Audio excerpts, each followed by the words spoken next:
พี่น้องพระเอกลิเกชื่อดังสอนรามน้ำเพชรสอนรามน้ำเพชรเตรียมแสดงลิเกเพื่อสดุดีให้แก่วีรบุรุษผู้กล้าของชาวไทยคือพลทหารวายุขวัญเสือ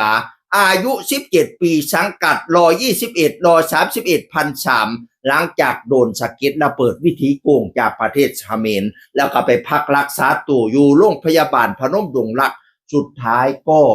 เสียชีวิตพี่น้องเอ๋ยทางครอบครัวว่าตอนเพิ่นมีชีวิตอยู่เพิ่นมักสอนรามน้ำเพชรหลายมักคณะลิเกคณะนี้หลายพนะว่านั่นน่ะบัดทีนี้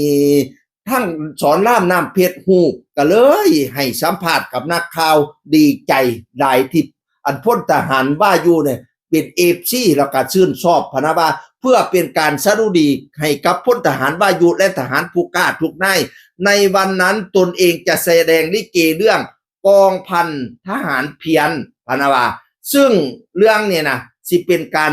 แสดงอันเรื่องเล่าเกี่ยวกับชีวิตทหารผู้พี่สิเพื่อชาติอีกอย่างจะสมมุติตัวเองนะชื่อว่าวายุเพื่อเป็นเกียรติให้กับพลทหารวายุพนาวานะแล้วก็อยากให้บอกว่ารักทหารไทยทุกคนที่เสียสละเพื่อชาติทุกท่านทุกนายยิ่งใหญ่มากขอเป็นกำลังใจให้กับแนวหน้าทุกท่านฝากถึงพี่น้องคนไทยทุกคนขอเป็นกำลังใจให้ทหารกล้าทุกนายที่กำลังปฏิบัติราชการที่ยิ่งใหญ่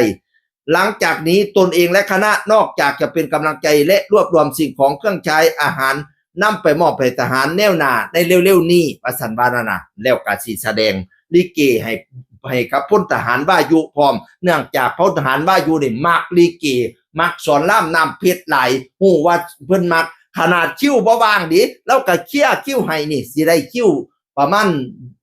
ต้นมกกันต้น69นี่ล่ะพี่น้องเอ๋ยโอ้ยนี่ล่ะเป็นเกียรติเป็นศักดิ์ศรีแล้วก็ชื่นชมอันสอนรามน้ำเพชรพร้อมแม่นบางคิ้วงานสิหลายปานใดเล่ากับเพื่อเป็นการสดิดูดีเล่าสละคิ้วแล้วหาคิ้วมาให้กับพลทหารว่าอยู่โอ้ยสา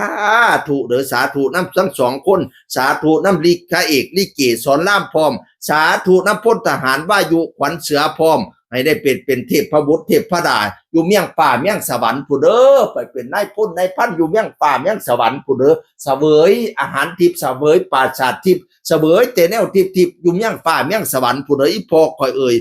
สมกับเป็นวีรบุรุษของปวงชนชาวไทยอายุ27ปีพี่น้องเอ่ยไปรับใช้เพียชาติโอ้ยเนาะเฮ้ยปานใดสิเลิกสิแล้วบ่อันกันสงครามนี่ก็ได้การสู้รบนี่ก็ได้ว่าเราบ่ได้ว่ามันม่วนปานใดดิน้อยบ่โดนกับประกาศวีร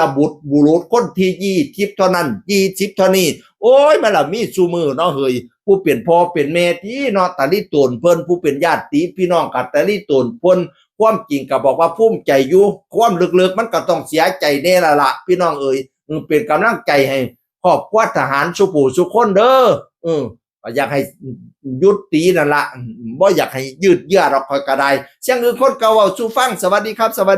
บ